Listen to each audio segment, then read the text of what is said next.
Bienvenidos, el Cineclub está ahora en sesión y por hoy somos el Woodsboro Horror Film Club. Nos vamos a apropiar del nombre. Y como diría Charlie Walker en Scream 4 del 2011, este cineclub es una actividad extracurricular un poco castigada, 2 puntos por debajo del Club Glee, pero varios puntos arriba de Nintendo Wii Fit. Entonces, es una gran actividad extracurricular. No tenemos a Sidney Prescott ni tenemos a Jamie Lee Curtis, pero sí tenemos a Karina. Hola, Karina. Oli, Tenemos a encantada. Paolo Hola, un placer siempre y estar aquí. tenemos, y tenemos a Lisbeth. Hola, buenas noches. Lisbeth es como nuestra Ultimate Final Girl de la vida.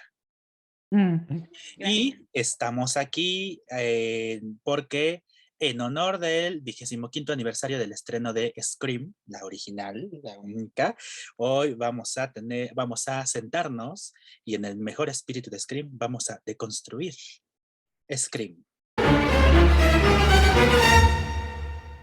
A ver, si estuviéramos solos y solas en nuestra casa preparando palomitas y nos hacen la llamada y nos preguntan cuál es tu película de terror favorita, ¿qué responderíamos? A ver tú, Karina.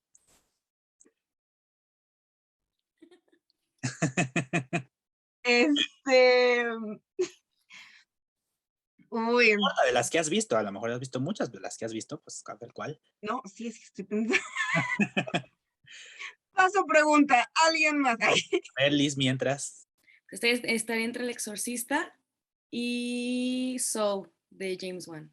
Son como dos El películas que me torture fascinan. porn. Ya si me viniera más hacia acá, Siniestro.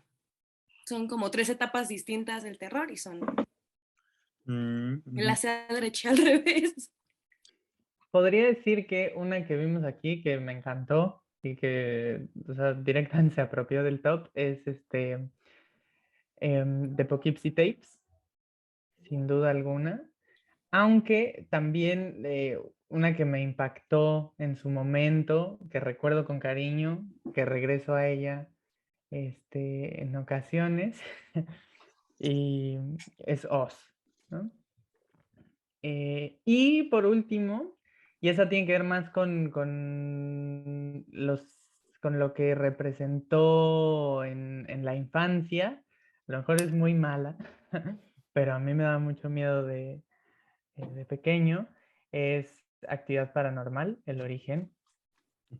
Esa particularmente, pues, no que me haya marcado la infancia, pero sí hubo un impacto afectivo importante la primera vez que la vi. Y Karina, ¿tú ya lo pensaste? sí, O te diría Ghostface, ¿no te gustan las películas de terror? es que antes de Cineclub no. Entonces, he ahí la situación. Pues es que yo creo que con la que tengo que ir, que tiene mucho que ver por la experiencia más allá de la película como tal, pero me gusta mucho It del 2017. La parte 1. La parte 2 existe, la parte 1. Me gusta mucho, me hace muy feliz. Digo, mi película favorita, y todos lo saben, sí es Scream. Pero bueno, aparte de esa, también me gusta mucho The Evil Dead, de Sam Raimi, que es como más o menos de la década donde surge el slasher, el splatter, el gore, el exploitation, todos estos subgéneros del terror que eran a falta de otra palabra, no me gusta, pero a falta de otra palabra, eran muy underground.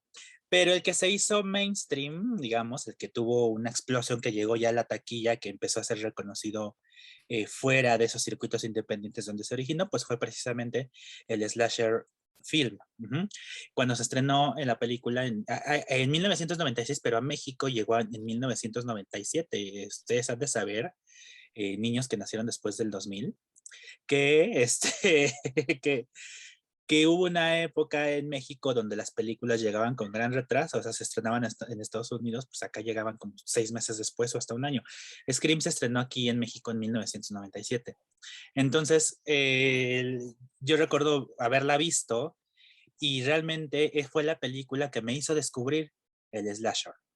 Y gracias a Scream me enamoré de Viernes 13, de Halloween y de todas esas franquicias de las que Scream eh, pues, ¿qué podemos decir? Se burla o autoparodia o hace guiño a todo ese terror que ya para 1996 andaba con la capa muy caída. Entonces Scream es como un reseteo cultural y en cuanto al cine de terror y también en cuanto a la forma en que se hace cine de terror. Nos comentábamos alguna vez que muchas películas comen de Scream desde que se estrenó. Si bien no digo que es de mis películas favoritas, es porque tengo recuerdos con otras películas. Pero lo que tiene Scream es que es una película que yo vi chiquilla no en el estreno porque pues todavía no estaba en planes, pero sí la vi chiquilla. Y lo que me gusta mucho de Scream y la razón por la que ayer estaba pensando, la razón por la que yo no la cuento en mis películas favoritas de terror es porque yo no la veo como una película, o sea, es que no es terror, no, sino que en mi percepción de mis películas favoritas, Scream está en una película que me gusta mucho de todos los géneros, porque si bien es de terror, es una película que me lleva mucho a las chick flicks que fueron al final de los 90s. Es una película bien dinámica, es una película muy divertida, es una película que los momentos de susto son de susto, pero los momentos de este ambiente de prepa estadounidense, ¿no? De principios de los 2000, hace que Scream pues no la tome tanto en cuenta con mis películas de terror favoritas, no de todas las películas. Y ya que entro a la universidad, me voy a producción audiovisual y tengo que hacer reflexiones, pues yo de lo que es la materia, la que sabía un poquito más era de terror, ¿no? Dentro de los géneros cinematográficos. Y entonces Scream se vuelve para mí un ancla de exponer muchas cosas. En mis materias de género exponía con Scream y con estas reglas no escritas del cine que más adelante vamos a abordar seguramente. Exponía acerca de cómo había películas que rompían paradigmas, no paradigmas, tradiciones en el sentido en el que al nombrarlas, al darlas por hecho, la rompes porque estás diciendo, si esto existe, yo lo estoy haciendo. En ese momento ya quitas una mala costumbre, como si fuera una conversación que no se hablara, ¿no? Y Scream lo pone sobre la mesa, entonces yo me fui por mi universidad exponiendo con esa película, que escaló hasta un protocolo de tesis que por supuesto no terminé como todos los protocolos de tesis que no terminé. Entonces Scream es increíble, o sea, yo creo que si me la veo mínimo una vez por mes, es bella. Me acuerdo mucho de la primaria, son bonitos recuerdos porque yo no era tan apasionada del cine de terror, pero sí tenía varios amigos que lo eran y que compartían mucho de ello. Y Scream era como una referencia constante. Recuerdo, por ejemplo, que alguna vez un viejo amigo de aquella época, hacía como llamadas de broma, ¿no? Tratando de emular este, el modus operandi, no del todo, pero por lo menos de la llamada de Scream, ¿no? Y entonces eso siempre me inquietó. Me parece una película muy refrescante, ¿no? Porque es una forma distinta de ver el terror, como todo, o sea, mucho de ello empaquetado en una película. No creo que haya sido, o sea, que me haya marcado a la hora de ver otras películas, pero por supuesto que siempre me inquieta porque está plagada de guiños, de referencias, de explorar, ¿no? Estructuras del género, estructuras narrativas. Y eso siempre me resulta inquietante porque me parece que de ella se puede descubrir muchísimo. O marcará probablemente Scream en mi vida, creo que también implica mucho eso, o sea, la relación que exista conmigo y el cine de terror a partir de Scream por un lado, y a nosotros también, porque como ustedes ya vieron, ustedes, gente en casita, aquí importa mucho Scream, entonces el que yo no lo supiese era aquí un sacrilegio que ya puedo tachar. Digo, para seguir aquí la línea, tengo que ver unas Puedes tachar el 300 de veces. Psicosis también, También ya puedo tachar Psicosis, sí. Paolo me quiere más a partir de ese momento, yo lo de la sé. cual hacen una referencia en Scream, por supuesto. Claro, sí, sí, sí. Exactamente. O sea, yo aquí, ¿No te acuerdas? Ah. claro que me acuerdo. Bueno, siguiente participación en todo. Ay, No, pero sí, emocionante. Esa es también la palabra. Me emociona también el mundo que me queda por descubrir. There are certain rules that one must abide by in order to successfully survive a horror movie. For instance, number 1, you can never have sex. Big no-no! Big no! I'm a dead man. Sex equals death, okay? Number 2, you can never drink or do drugs. No, the sin factor. It's a sin. It's an extension of number 1. And number 3, never, ever, ever, under any circumstances, say, I'll be right back. Because you won't be back. I'm getting another beer. You want one? Yeah, sure. I'll be right back. Dice que hay ciertas reglas que uno debe acatar si quiere sobrevivir con éxito a una película de terror. Por ejemplo, no puedes tener sexo nunca. Sexo es igual a muerte. Número 2, nunca tomes alcohol ni te drogues porque es el factor del pecado. O sea, es un pecado tener sexo o consumir drogas porque te van a matar. Esa es la extensión de la primera regla. Y la tercera, nunca, nunca, nunca bajo ninguna circunstancia digas volveré pronto porque no regresarás. Y cuando vemos el cine, pues sabemos que tenemos ciertas expectativas de lo que vamos a ver y esas expectativas nos ayudan en cierto modo a construir las narraciones que vemos, ¿no? Y construimos hipótesis sobre las películas y nos emociona estar demostrando si sí son correctas, si no son correctas, nos desilusionamos y vamos anticipando, ¿no? De cierto modo lo que va a pasar.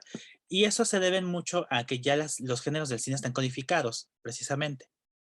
Y tenemos ciertas expectativas del cine. Entonces, estas reglas que dice Rani en realidad son la estructura de una película de terror, particularmente de un slasher film. Y creo que los espectadoras las conocían, pero no obstante, Scream las hizo explícitas.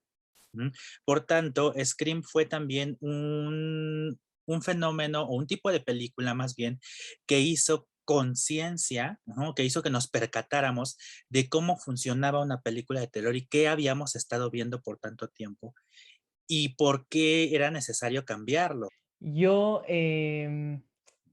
con el cine de terror soy un neófito del cine de terror. Entonces, mucho de lo que he aprendido sobre esas codificaciones no viene tanto de haber visto las suficientes películas como para identificarlas, sino de lo que a raíz de este cineclub y de otros ejercicios de análisis es medio estudiado y me he metido a los textos, ¿no? Entonces, es bien curioso cómo uno de pronto encuentra ciertos códigos que creo que también tienen que ver con correlatos, con culturales, ¿no? O sea, cuáles son las connotaciones de ese tipo de elementos en una película de terror, pero aquí en Scream te los tienes clarísimos y de forma muy divertida, ¿no? Yo donde pude entender las estructuras, no sé qué tan quemada vaya a salir yo con esta declaración. No sé, en mi infancia, este youtuber llamado Luisito Rey hacía muchos sketches y habla del cine de terror en algún momento. Y habla de que primero se muere el negro, luego el latino, luego la rubia, o sea, y cuando me doy cuenta que es un chiste, digo, no, espérate, ¿no? ¿Y qué pasa? Que sí, que ahí es donde me di cuenta realmente que sí estaba, aunque sí se estaba burlando de alguna manera de las estructuras, sí estaba evidenciando para mí algo que aunque yo ya había visto Scream y ya había visto muchas películas, pues para mí no era... Para mí el factor de ser negro o de ser latino o de ser rubia o de ser lo que sea, para mí no era un factor de que te fueran a matar. El factor para que te fueran a matar, como bien lo dice Cindy Prescott, es una chica que en vez de ir a la puerta, corre a las escaleras. O sea, para mí el pensamiento era más hacia el sentido común que entender realmente estructuras. Ahora, Scream lo que hace es enumerarlas y entendía, o recuerdo que dentro de mi búsqueda acerca de cómo Wes Craven se hace adquisitor o como se diga, de haber escrito y haber hecho evidentes estas reglas, pues la gente le preguntaba a Carpenter, que es el Ujú. El director de Halloween, película que ven los chicos Sí, ya hacia las últimas muertes, la primera película de Scream, por supuesto nada gratuito. ¿Qué decía él acerca de esto, no? Que si realmente esta conversación no escrita de las reglas del cine de terror, ¿a dónde apuntaban? Porque por supuesto hubo una discusión, o sea, actualmente existe, la platicamos cuando hablamos de The Hound, no sé si recuerdan, platicábamos acerca de qué tipo de terror consumimos, que todo el terror se basa en asesinar mujeres, por ejemplo, ¿no?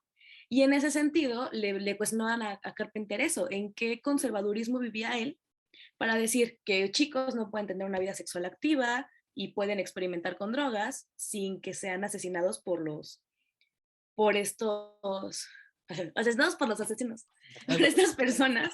Entonces, y en esa línea, en algún momento respondí, John Carpenter, no es por eso, no es porque yo sea conservador, es porque estos chicos que estaban ocupados viviendo su vida, no estaban poniendo atención. O sea, su respuesta era que no eran suficientemente atentos, pero creo que sí existe sigue existiendo esta crítica de por qué ante ciertos actos te vuelves acreedora que te asesinen. So, who are you? The question isn't who am I? The question is where am I? So, where are you? Your front porch. Why would you be calling from my front porch? That's the original part. Oh, yeah?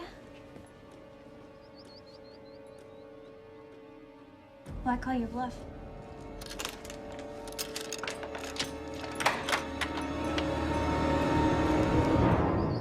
Scream, la Final Girl por lo regular siempre es virgen. Uh-huh. ¿Mm? Y parte de parte del simbolismo de ser una Final Girl es que no ha sido penetrada. Sí, sí. Sí, No, me refería a Final Girl, no de las cualidades de la Final Girl, sino que sigue siendo una mujer la que sobrevive. sí, y que es Ya, pura, ya ¿no? que No ha sido penetrada por el cuchillo ni por el palo, o sea, Ni no por el ha sido palo. tocada. Y esa pureza es la que le permite, ¿no? Llegar al final. Y pues en Scream se lo cargaron porque, digo, ya después de 25 años ya no son spoilers. Porque, Ya no son spoilers, basta. y Billy, que es uno de los asesinos y novio de Sydney, la protagonista, la convence de tener sexo con él antes del gran final. De terminar la peli. Entonces ella no llega pura, pero sí se deshace del asesino. Que eso también fue pareciera una cosa mínima, pero en realidad sí es un trastocamiento de toda esa red semántica que habían creado las películas de terror, particularmente los slashers. Y ahora, pongamos esto en perspectiva porque dice Liz, bueno, son hijas de su tiempo y que cómo es posible que se mande este mensaje a los adolescentes de que tener sexo premarital, drogarse, irse de borrachos, sin vigilancia de los padres, eran muy nihilistas, ¿no? Pues si situamos a estas películas en su condición de producción histórica, pues muchas de ellas vienen de la era de Ronald Reagan en Estados Unidos. Y fue una época en la que el conflicto del crimen organizado, particularmente con la venta de drogas en Estados Unidos, estaba creciendo de manera exponencial y llegando a los adolescentes de Estados Unidos, haciéndose adictos. Por aquí esquina podían ustedes conseguir droga. Y con ello también vino otra crisis de salud pública, que es la del SIDA. Porque además se compartían agujas, ¿no? Que el sexo sin protección, la promiscuidad y todas estas cosas liberales que han sido mal vistas, que fueron vistas como tabú, y que eso realmente ayudó a que se propagaran cosas que pues, resultaron negativas, porque siempre decimos, si las cosas se hablaran directamente, otra cosa sería. Pero cuando un discurso se censura, ahí hay. Entonces, ahí hay consecuencias negativas. Y este es un contexto que creo que es importante para saber por qué, de cierto modo, se utilizan estos mensajes. Y ahora, como dice Liz, Carpenter a lo mejor no tenía la intención de resaltar eso, ¿no? De resaltar, bueno, aquí estamos ante ciertas condiciones históricas donde los jóvenes están experimentando esto. Y el monstruo, digo, Carpenter era medio, digamos, porque todavía vive, medio mamador. Igual que en su momento también lo fue Wes Craven, le veían 3 piezas de gato en sus películas, está bien, ¿no? O sea, decían, no, pues el monstruo es la sociedad, ¿no? O sea, cosas de ese tipo, ¿no? Entonces, pero pues es interesante. A ver, tú Paolo, que a lo mejor este es tu terreno. Tú dinos qué opinas de estas observaciones. Yo regresaría al asunto de, bueno, a lo que mencioné en la anterior intervención, y me parece muy interesante porque sí creo que existe este correlato con un entramado cultural, ¿no? Y con una codificación social, ¿no? Ciertos elementos, por supuesto, políticos que invaden también las narrativas del cine. A mí me llama mucho la atención esto que se menciona sobre la virginidad, ¿no? Este tema de que aquel personaje, digamos, más puro avanza más en la trama, ¿no? Yo sostendría eso, ¿no? Y por supuesto, si bien hay ejercicios, por ejemplo, Oz, ¿no? Que le apuntan a otro tipo de lecturas que también tienen que ver con un momento, con una coyuntura política, social distinta. Me parece que muchas de las reglas y muchas de las estructuras, situaciones recurrentes en el cine de terror, pero no solo en el cine de terror, pero ahora que hablamos de él, pues muchas de esas situaciones sí se fijan en esos momentos y en esos prejuicios, ¿no? También porque existe desde la industria, por supuesto, pero también desde el consumidor, ¿no? O sea, son lecturas que son apropiadas para el público que ve, que terminará viendo la película. His body will come popping up in the last reel somewhere. Eyes gouged out, fingers cut off, teeth knocked out. See, the police are always off track with this shit. If they'd watch Prom Night, they'd save time. There's a formula to it. A very simple formula. Everybody's a suspect. Ahora que dices lo del milenio, me acuerdo de ese diálogo de Randy cuando le preguntan que por qué habría un asesino y por qué lo haría, y él, pues por el cambio del milenio. La razón no importa. Otra regla vigente hasta ahora en el cine de terror, la razón no importa. Hay películas ya más recientes, ¿no? Que sí te tratan de explicar todo el bagaje detrás, ¿no? De por qué pasó esto. Pero, pues, o sea, al final puedes entregar una película de terror sin, que es lo que hablábamos con The Hound, sin una razón aparente, y de todas maneras va a seguir siendo gustada. Bueno, a la gente que le gusta el terror.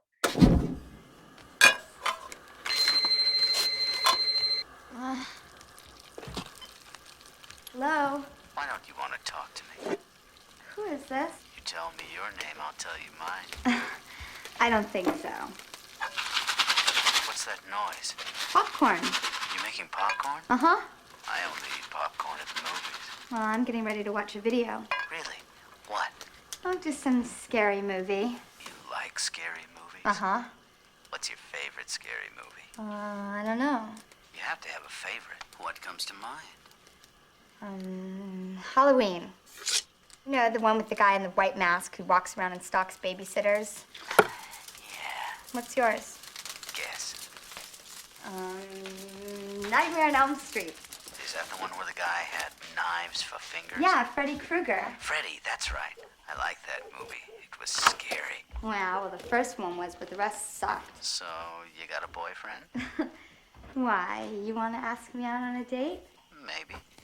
Do you have a boyfriend? No. You never told me your name.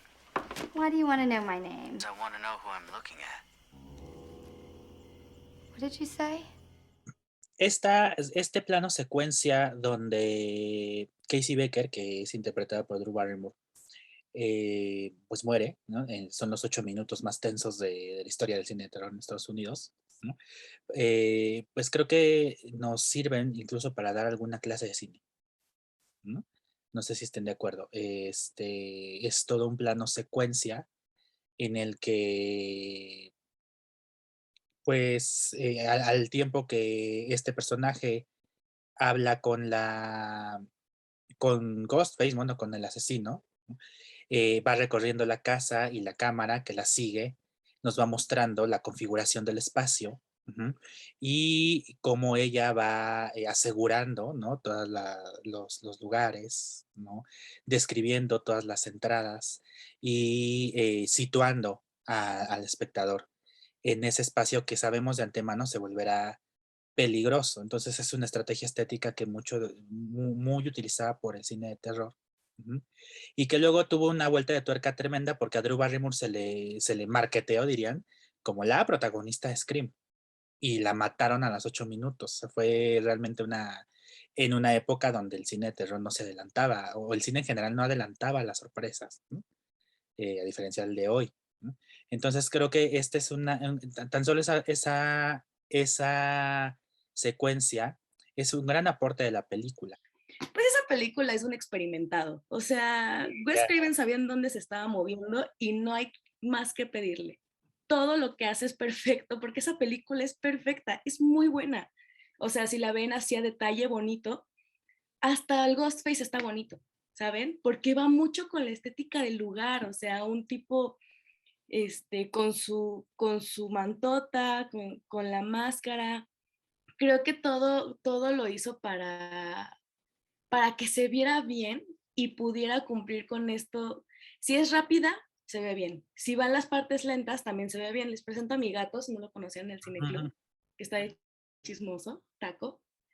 Entonces, pues, esa es mi rapidísima revisión Sí. de la cinematografía. Sí, Wes Craven ya había pasado por su etapa de cinema verité, decía él. En realidad no tenía dinero, pero hizo La última casa a la izquierda sin dinero y él decía que era cinema verité, ¿no? Bueno, ya aquí ya era todo un experimentado en el terreno. Y sí, todo es muy bonito. Es una película totalmente norteamericana, ¿no? Estadounidense. Alguna vez en una clase de cine de terror que tomé por ahí, decía una compañera, es una película muy blanca. Y todos como muy blanca, sí, ¿no? O sea, puros personajes blancos, todo es muy blanco. Y yo decía, sí, sí, es que hasta eso es parte del propio género, ¿no? Y la propia saga Scream se encargó también de poner eso en su lugar. Si ustedes recuerdan Scream 2, que la traemos ahorita a colación, abre con una secuencia en la que muere una pareja de afroamericanos mientras se están cargando al género por nunca haber representado a los afroamericanos, ¿no? Entonces, se ha cargado Scream con todas esas situaciones. Me recordó mucho al caso de Janet Leigh en Psicosis, ¿no? Que también cuando se habla de ella, pues se habla del riesgo y de lo innovador que resultó en ese entonces, ¿no? Entonces, como me parece que eso a mí me llama mucho la atención, que guarda relación, que por supuesto es una escena que me resultó frenética, que aparte inaugura ese estilo tan particular de esas secuencias de Scream, de las llamadas y de recorrer la casa y de mantenerse a la expectativa de dónde se encuentra este asesino. Entonces, por eso a mí esa me resultó muy especial y justamente era la que iba a mencionar, también porque creo que en ella se muestra otra cosa que es muy constante en las películas de Scream y en las películas de terror. No sé si sea un aporte de Scream, pero esta... bueno, no, pero bueno, es un constante también que es el compaginar el humor y la ligereza en ciertos momentos con la tensión. A mí me gusta mucho. O sea, a partir de la casa de esto, para mí estoy impactada. Ojos abiertos, mucho más de lo que normalmente están. Pero algo que me gusta mucho es que a lo largo de la película te dan ese tipo de información y sátira al género, dicho y visto. Te lo dicen literalmente o te lo muestran literalmente, pero es a partir de ahí cuando separan separan a todos los personajes por todos lados de la casa, que eso también me parece muy interesante, en una misma casa, en un lugar que se ve como, o sea, se percibe cerrado incluso, decía Alice, ahí ya no hay tanto vidrio incluso, es mucho más como hermético de alguna manera, están todos separados por todos lados. Empieza a narrar la misma película. Eso me parece muy, muy padre, porque unen los dos. a partir de ahí une la parte visual de la sátira hacia el género con lo que se dice. O sea, en algún punto, o sea, el que más recuerdo es cuando empieza a tener sexo esta Sydney y Bill Lee. Y empieza, y entonces los que están viendo la película dicen, ahí van los pechos. ¡Pum! A la imagen, ¿no? Me parece muy simpático porque la está narrando, literalmente la está narrando sin narrarla. Y a mí me gusta mucho porque ahí es donde se mezclan. Ya no nada más te lo dijimos como con las reglas, ya no nada más te lo mostramos con decir justamente lo de van a la puerta y no van a la escalera y luego lo hace esta Sidney, sino que aparte lo juntan. Y a mí me parece muy, no sé, me gustó muchísimo porque también eso, la misma, el date la vuelta, lo está narrando incluso, o sea, lo mismo que está diciendo, tú lo estás diciendo, a mí me encanta, me parece muy, es algo que a mí me gustó mucho, no sé si Scream fue el que lo hizo por primera vez, pero a mí me pareció muy padre porque no lo había visto antes, entonces si no lo hizo antes en la historia del cine, al menos en mi historia del cine sí lo hizo, entonces a mí me gustó mucho también. Esto de la puesta en abismo, teóricamente se le llama la puesta en abismo, que es como una puesta en escena puede remitir a otra a través de la imagen. Ya se usaba, o el metacine, que es un término más contemporáneo, ¿no? Ya el mismo Wes Craven en el 92, sin mal no recuerdo, hizo La nueva pesadilla de Wes Craven, que era una película donde se nos revelaba que los protagonistas de la saga de Pesadilla en la calle del infierno pues eran justo eso, actores, y que ahora estaban siendo atacados ya en la vida real por Freddy Krueger, ¿no? Entonces ahí hacía cine del cine, ¿no? Y cine dentro del cine. El propio Fellini en algún momento en 8 y medio también llegó a trabajar con esta puesta en abismo, digo, ya yéndonos al cine de arte y esas cosas. O sea que sí es un recurso que ha estado en el cine, tampoco vamos a ser pues tan determinantes en que Scream se inventó el hilo negro de eso, pero creo que más bien lo atrajo hacia un género que estaba, ay, el taco puso la cara perfecta en este momento. ¿No? El Lipovetsky diría que es la imagen distancia, es decir, como una película se mira hacia sí misma y es capaz de autorreferenciarse, ¿no? Y a partir de Scream hubo una serie muy grande de películas que trataron de emular su éxito taquillero y también las fórmulas que Scream instauró, particularmente en el slasher. Ya mencionó Lisbeth hace lo que hicieron el verano pasado. Vino por ahí Leyenda Urbana que recicló un poco la idea de Scream, pero trayendo ahora a las leyendas urbanas al conocimiento popular. Es decir, a partir de Scream, toda película de terror, sobre todo dirigida a adolescentes, tenía que introducir el saber de la cultura popular en sus historias. Creo que las referencias a la cultura pop ahorita ya son algo que a lo mejor no podemos responder a una película, porque ya existe en todos lados. Aquí voy a decir una palabra que no tengo que decir y me va a disculpar mi queridísimo Eric, pero Marvel basa mucho de su humor en eso. No sé si recuerdan Civil War, aquí mi queridísimo, no sé si ya la vio, pero sé que ustedes allá en casa o mis chiquillos seguramente sí ya la vieron, Karina y Paolo. Cuando llega Spider-Man, todas las referencias son acerca de su edad. Y entonces llega un punto, un diálogo súper, ya, por si no habíamos captado que estaban hablando de cultura pop, entonces Iron Man dice, una referencia más a la cultura pop y te vas a tu casa. Y esto, o sea, realmente, dense cuenta que en todos lados hay referencias, ya sea visuales, de que existan Pixar hace guiños a sus mismas películas, o sea, ya es algo que está muy repetido dentro de la industria cinematográfica, referenciar a tu universo o referenciar a películas. Space Jam, la nueva película de Space Jam, por ejemplo, fue un catálogo de mira lo que HBO es un chingón y mira todo lo que tiene. O sea, ya creo que el cine sin referencias al mismo cine ya es algo que no, que existe, o sea, ya no se va a ir. Besides, it takes a man to do something like that. Yo, I'm gonna gut your ass in a second, kid. Tell me something. Did you really put her liver in the mailbox? Because I heard that they found her liver in the mailbox next to her spleen and her pancreas. Randy, you goon fucking trying to eat here. Just getting mad, right? O sea, ¿tú defenderías entonces que el cine ahora, en general, es pura imagen distancia?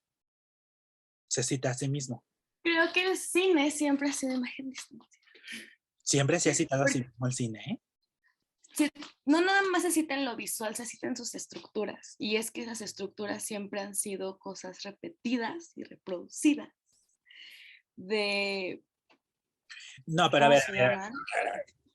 ok. A ver, porque Entiendo tu, entonces, entiendo tu punto, pero si ajá, o nos sea, ponemos así como en clase de lenguaje y nos vamos a poner nos ponemos con la como copa con de la vino copa y de hablar de Godard, cine, la o boina sea, la boina y la bufanda, sí, y ponemos, claro, y el ponemos el cuello fondo de de la cineteca. tortuga, la es- pipa, ujú. No, o sea, sí. Las películas, existe la teoría de que las películas o todas las narraciones que se crean en el universo tienen una estructura en común. Entonces es eso. Si te refieres a eso, o sea, podemos poner ejemplos y ejemplos donde sí, la estructura es común. ujú. Pero otra cosa es el guiño. O sea, otra cosa es la referencia, ¿no? De Ah, una ok. película a otra, ¿no? Yo más bien pienso en eso. Porque si Ujú. decimos el cine se cita a sí mismo, por ejemplo, después de Scream, se vino la Halloween H20, ¿no? Que fue la octava entrega de Ujú. Halloween, H2O, por favor. H2O. Y en una escena, las chicas están viendo Scream 2. Esa es una forma de referenciar, ¿no? Ujú. Cine Te refieres así al guiño, ok. Ya me estaba extrapolando a hablar y de claro, la no porque bueno, historia. si ponemos aquí de que sí hay un armazón del relato, Sí, bueno, puede que lo haya. Y si hay claro. no sé, un lenguaje del cine, porque el dolly es el dolly aquí en China, bueno, pues sí, también, ¿no? Ujú, No sé. eh, pero no sé, o sea, vaya, ¿tú crees que ujú. este tipo de que una película se cite a otra o se cite a sí misma, siempre ha existido? No, no, sí tuvo que haber como que un entendido de película, o sea, tuvieran que existir ciertas películas icónicas por las cuales nuevas películas pudieran referenciarlas, porque ya se vuelven un entendido, ya se vuelven parte de la cultura, o sea, ya se vuelven algo, este, algo de qué hablar, pero sí tuvo que haber cierto avance en las producciones que se hacían para poder entonces referenciar a cuáles de ellas fueron icónicas. No antes, en todo caso, lo que se hacía era referenciar libros o cosas que no eran parte de la cultura pop, pero sí eran parte de la cultura como en general. Dicen que las nuevas personas, las personas después del 2000 llegamos con un chip distinto. No, y creo que es un fenómeno que nos sucede mucho. No tuvimos que haber visto todas las películas más icónicas de la cultura pop para entender de dónde viene la referencia. Y eso nos pasa mucho con Star Wars, por ejemplo. Yo que en la vida he visto Star Wars, entiendo el yo soy tu padre, entiendo la marcha esta, bueno, o sea, el leitmotiv de Darth Vader. O sea, ya hay cosas que entendemos aunque no las hayamos visto. Parte de que ya estamos con este chip de que es parte de nuestro imaginario colectivo, ya lo sabemos. Y creo que en el terror también sucede. Puede que haya personas que no, o sea, en su vida hayan visto una película de terror, saben quién es Freddy Krueger. Pero mira, allá ahorita que estamos, porque este video se filma mientras estamos todavía con la discusión de el bendito arácnido. La Ay, última. yo ni lo iba a tocar, fíjate. Tú lo tocaste, Marvel, pero pues, mira, Tocaste lo acabas de tocar, Sí, pero sí. no, o sea, no, o sea, no es para tirarle shady chete a Marvel, no, es para hablar del estado del cine, porque fíjate, la conversación nos trajo a conversar sobre el estado del cine. La conversación nos trajo a conversar, imagínense. Eso. O sea, eh, estamos hablando de industria cultural ya. Tú estás hablando de todo menos de las películas. Claro. Claro, porque cuando dices Karina y Paolo que nacieron, no voy a decir cuándo para no delatar mi edad, ¿no? Pero, pero que sí, saben quién es Freddy Krueger, saben quién es Jason, saben quién es Ghostface, saben quién es Chucky, Chucky. Ajá. o sea, todas estas personajes icónicos, no solo del terror, saben quién es Darth Vader, saben quiénes son los cazafantasmas, tú nómbralos, ¿no?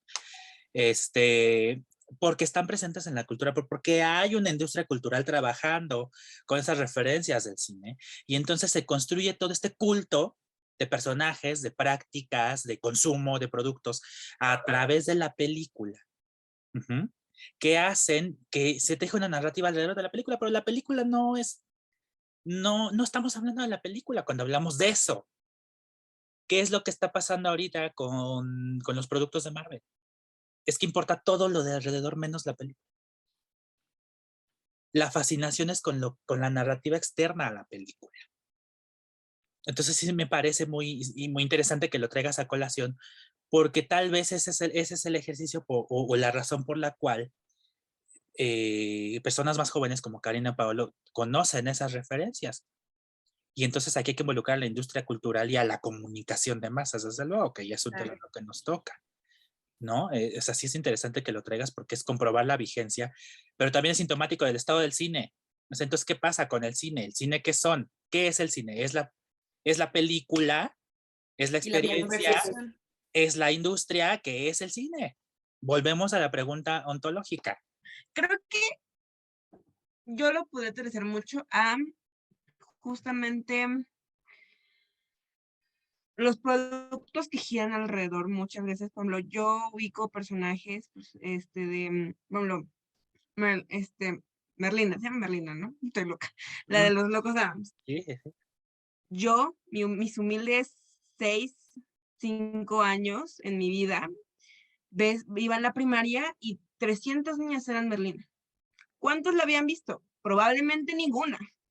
Pero es esta idea de, ok, tienes ya una referencia a partir de algo que pasó, o sea, algo que tú viste, la pregunta sale de quién vienes disfrazada, y a partir de ahí empieza una conversación de decir, ok, este ser humano es esta persona, este ser humano viene de esa película, etc.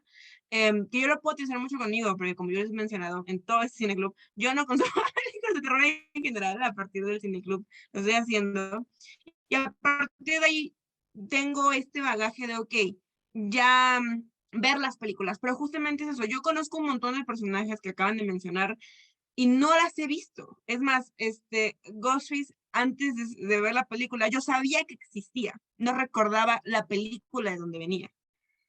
Shame on me. Pero a lo que quiero llegar es eso, o sea, a partir de aquí también tiene mucho de quién es, incluso para qué evento o lo que sea en parte de la vida cotidiana surgen de nuevo. Hay, en general las películas de terror más juveniles, por ejemplo, no sé, Freaky, tienen eventos de fiestas de Halloween donde visten a esos personajes y ahí de nuevo te dan una idea de, ok, son de terror, porque en Halloween se visten de terror, ¿no? Entonces, también es amarrarlos a ello, a una bolsa de estos son los personajes que puedo usar de terror, estos son los personajes que te van a traer de vuelta a lo que el miedo es, y también también por ello bueno, yo lo voy conociendo así, o sea, digo, yo nací al inicio de los 2000, entonces todavía tengo un bagaje más de, ok, al menos mis padres vieron las películas en el cine, ¿no? Pero eventualmente van a haber personas que no las hayan visto, incluso sus familiares cercanos, sus hermanos, sus padres.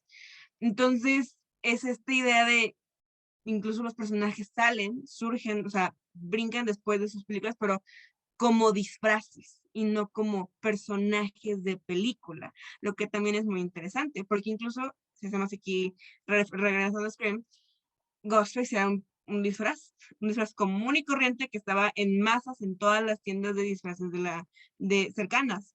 Y actualmente de nuevo lo es, solamente que sabemos, ahora no sé, que viene una película, que viene de Scream, ¿no? Eventualmente volverá a tener esa idea de, es un personaje, o sea, es un disfraz, y ya. Eso es también una cosa como que ahorita no está en la conversación, surgió en mi cabeza, pero pues no sé, tiene mucho de ello, o sea, tiene mucho de eso, o sea, justamente es la experiencia, ya no nada más es la película per se, sino lo que está alrededor y lo que sale de esas, del cine como tal, sino ya sale a la parte de vender, en la parte de lo demás, que es con lo que, no sé, se queda.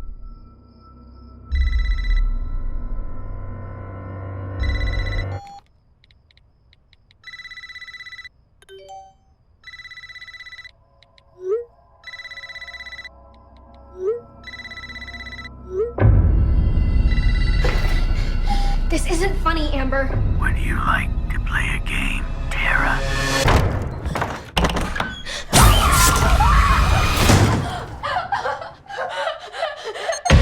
Doors unlocked. All doors locked. Doors unlocked.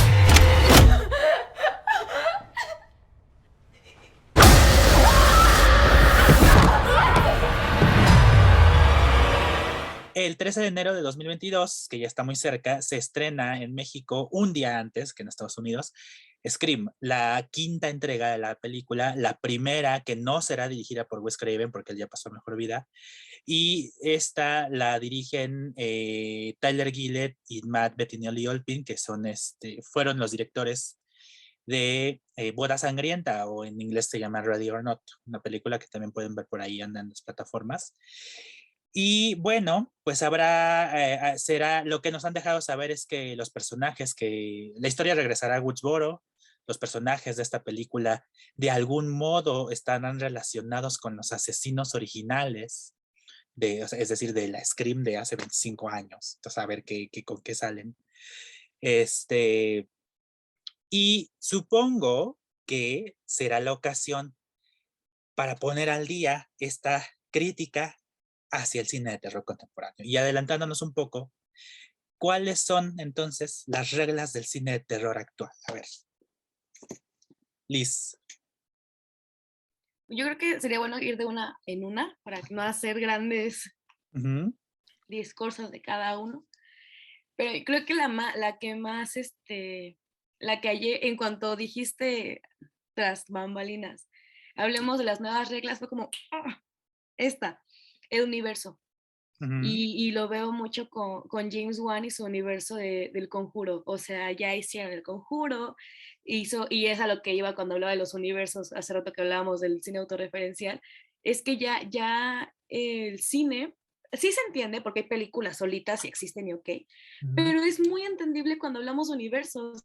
O sea, todas entendemos qué es un universo y nos empezamos a fijar en lo que está fuera de la película, ¿no? ¿Quién va a ser el director entonces? ¿Qué está haciendo el director? ¿Qué está haciendo, o la directora? ¿Qué están haciendo los actores y las actrices? Entonces creo que la regla no escrita del cine de terror actual es que sea escalable a otros universos. Sí. Dígase el universo del Conjuro. Excelente, porque ahora los estudios a lo que dan luz verde es a los universos cinematográficos. Muy bien. Por supuesto. Sí. ¿Y tú, Paolo, cuál sumas? Yo tengo una que aparte me parece que es muy importante cuando hablamos de Scream, porque un elemento de relevancia innegable es el teléfono, ¿no? Entonces yo creo que una de las reglas de este cine de terror contemporáneo que por lo menos tendría que contemplar es estar siempre al tanto de las nuevas herramientas de comunicación, ¿no? Es decir, estar cerca o en ocasiones también estar lejos, ¿no? Porque son discursos que se van articulando. Yo lo pienso, por ejemplo, en Host, me parece se llama esta película, la nueva de Chucky, ¿no? Silencio, ¿no? The Hush, creo que se llama en inglés. Entonces son películas que ya van involucrando mucho estas tecnologías y que como estamos tan relacionados con ellas, como pasarlas por alto es imposible, ¿no? Pues yo a eso agregaría que justamente tienen que ser conscientes del desarrollo de estas nuevas tecnologías para saber también para saber cómo funcionan y cómo no hacerlas funcionar. Porque van contra el cliché de no hay señal. Exactamente, entonces ahora estamos tan conectados que los fantasmas ya han invadido también esas tecnologías, y los cineastas y las cineastas tienen que estar conscientes de cómo poder justificar que una tecnología no funcione. ¿Sí? ¿Y tú, Karina? Pues yo tenía una que no sé si nada más es de actual, pero para mí creo que es muy importante por cómo la gente ya opina y valoriza una película de terror, y es que el último sentimiento con el que tienes que ir a la sala es terror, que te hizo gritar, que te hizo decir, me morí de miedo. Porque actualmente se valoriza mucho una película de terror a partir de cuánto miedo te dio. Si no te da miedo, es una mala película de terror. O sea, a partir de ello, siento que es muy importante que te dé eso, y a partir de ahí hay otras como mini reglas que podrían ser los jumpscares, la utilización extrema de lo que normalmente ya da miedo actualmente, como la oscuridad, por ejemplo. O sea, ya elementos como la sangre explícita ya no da terror en las personas. Entonces, más como la imaginación que tengas a partir de cómo matar a una persona o cómo generar terror en la audiencia, o sea, que sea sorpresivo para muchos, es como lo que impacta ya actualmente más en los espectadores, más porque ya no nada más van tirando a personas que consumen terror, sino es en general cualquier persona que quiera ver una película de terror, y está siempre el discurso de yo no veo películas de terror porque me dan miedo. Entonces eso, que al final te cabe dando miedo, es un requisito que te dé miedo. Si no te da miedo, falló como película de terror, y entonces empieza a hablar de que entra en otra categoría que no es película de terror. Pues creo que para mí también podría ir para allá. Pues en ese sentido, yo también sumaría que las nuevas reglas tendrán que hacer alguna crítica hacia el elevated horror o el art house horror, porque ahora la tendencia actual es hacer películas de terror que hablan también de un vampiro, pero con reflexiones filosóficas y encuadres bonitos.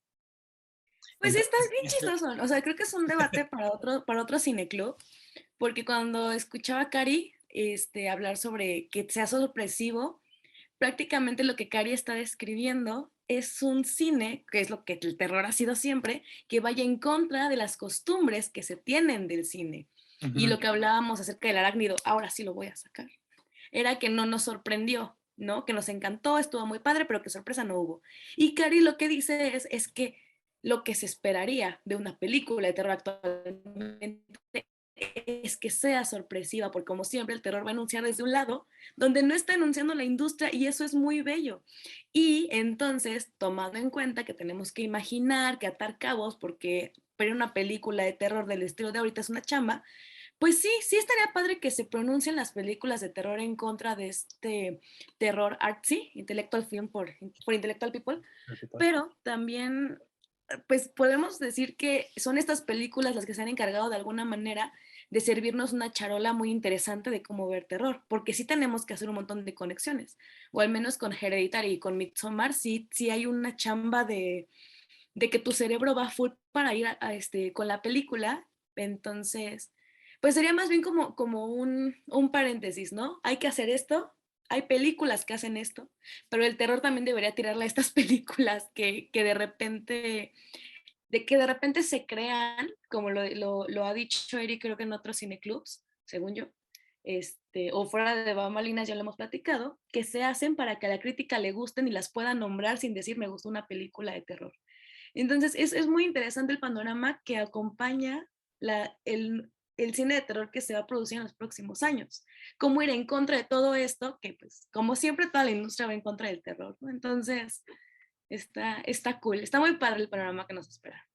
Ojalá las películas le den el ancho, empezando por Scream. Incluso mainstream o no, el terror sigue siendo contracultural en cierto modo. Porque aunque se genera millones, no genera los millones que tuvo Spider-Man. Entonces sigue contra la corriente de cierto modo. Unas películas más que otras, desde luego. Hay unas que no tienen el respaldo que tendrá Scream, ¿sí? Porque viene con una major, ¿no? Pero nos esperan varias películas para el próximo año. Scream inaugura este año, donde también regresa Robert Eggers, ¿no? Con The Northman, regresa Scott Derrickson, el que dirigió Siniestro, ahora con The Black Phone. Entonces, pues vamos a ver qué nos depara. Guillermo del Toro también, ¿no? La de Nightmare Alley, pero esa ya se estrenó en Estados Unidos, le fue muy mal porque la aplastó. Spider-Man. También, sí, claro. Sí, entonces, a ver, no sé cuándo le estrenen en México, pero bueno, pues ya estaremos viendo si nuestras reglas de cine de terror que hemos planteado aquí se reflejan en la nueva Scream. Call the police. Mr. Sorry ass, I My mom and dad are gonna be No importa. Vean películas de terror. Nos vemos en la siguiente entrega. Bye.